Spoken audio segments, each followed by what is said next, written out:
न पक्ष में न विपक्ष में। सबसे पहले विद्यार्थियों का पक्ष। कहते हैं हर सिक्के के दो पहलू होते हैं।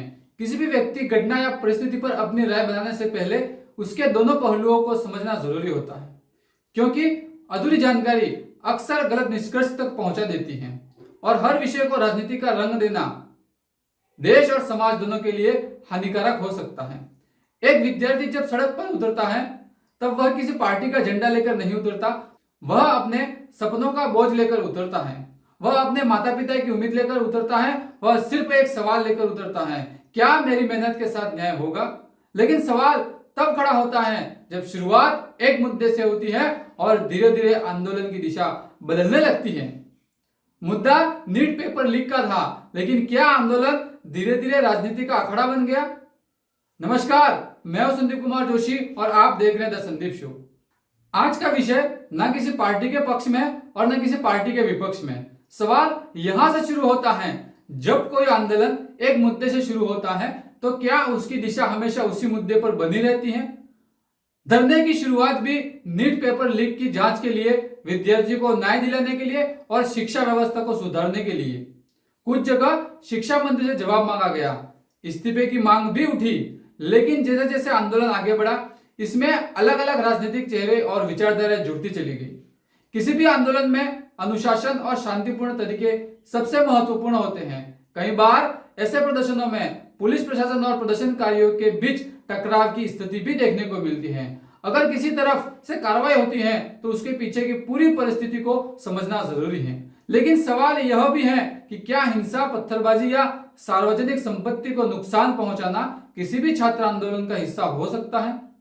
क्या ऐसा करने वाले वास्तव में विद्यार्थी हैं या फिर किसी भीड़ का फायदा उठाकर कुछ अन्य लोग माहौल खराब कर रहे हैं। इस पर भी गंभीरता से विचार करने की जरूरत है, क्योंकि किसी भी आंदोलन की पहचान उसकी शांति, अनुशासन और उद्देश्य से होती है, हिंसा से नहीं।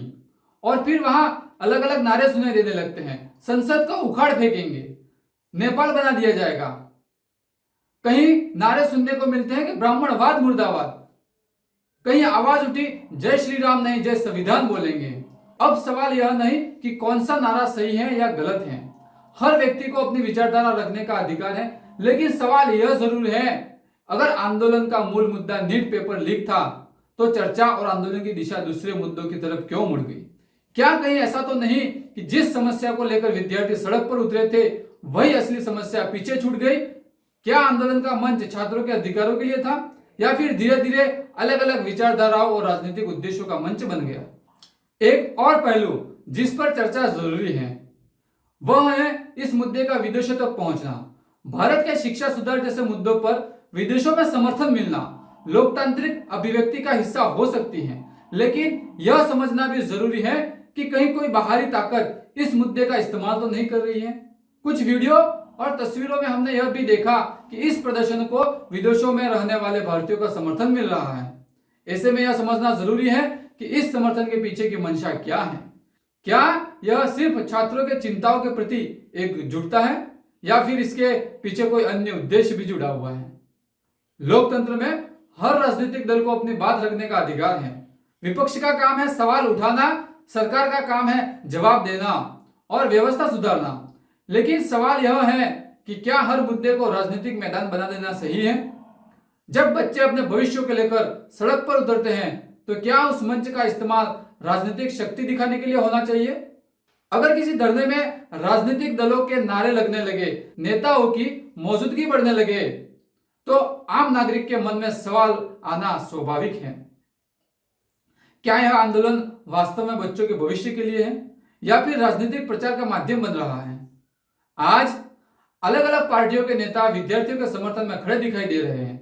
विद्यार्थियों के मुद्दे पर अपनी आवाज उठाना अच्छी बात है, लेकिन सवाल हर नेता से है, क्या आप सच में उन बच्चों की समस्या के समाधान के लिए खड़े हैं या फिर अपनी पार्टी और अपनी राजनीति को मजबूत करने के लिए। क्योंकि एक विद्यार्थी को राजनीति से ज्यादा जरूरत है न्याय की, पारदर्शिता की और एक बेहतर व्यवस्था की। क्योंकि जब भी किसी आंदोलन में राजनीति प्रवेश करती है तो कुछ लोगों को पहचान मिल सकती है, कुछ लोगों का प्रभाव बढ़ सकता है, कुछ लोगों को व्यक्तिगत राजनीतिक लाभ मिल सकता है, लेकिन कीमत कौन चुकाता है, सड़क पर कौन खड़ा रहता है, परेशानी कौन झेलता है? अक्सर वही आम विद्यार्थी और वही नागरिक जिसके नाम पर पूरा आंदोलन की शुरुआत हुई थी। इसलिए हमें हर मुद्दे को सिर्फ भावनाओं से नहीं बल्कि तथ्यों के आधार पर देखना होगा। सवाल किसी पार्टी का नहीं, सवाल किसी नेता का नहीं, सवाल यह है कि मुद्दा वास्तव में क्या था, आवाज किसके लिए उठी थी और आंदोलन किस दिशा में चला गया। अंत में इतना जरूर कहना चाहूंगा कि किसी भी सरकार की सबसे बड़ी जिम्मेदारी होती है वह देश के युवाओं और विद्यार्थियों के भविष्य को सुरक्षित बनाए। शिक्षा व्यवस्था में सुधार, परीक्षा में पारदर्शिता और विद्यार्थियों का विश्वास, यही सबसे बड़ी प्राथमिकता होनी चाहिए। सरकार से सवाल पूछना लोकतंत्र का हिस्सा है, लेकिन हर सवाल का उद्देश्य समाधान होना चाहिए, केवल विरोध और विरोध नहीं। राजनीति अपनी जगह जरूरी है क्योंकि लोकतंत्र में राजनीति से ही व्यवस्था चलती है, लेकिन राजनीति को भी एक मर्यादा में रखना जरूरी है। राजनीति चुनाव तक होनी चाहिए। चुनाव के बाद देश, समाज और बच्चों के भविष्य के मुद्दों पर सभी को मिलकर सोचना चाहिए, क्योंकि चुनाव आते जाते रहेंगे, पार्टियां बदलती रहेगी, लेकिन विद्यार्थियों का भविष्य हमेशा हमारे सामने रहेगा।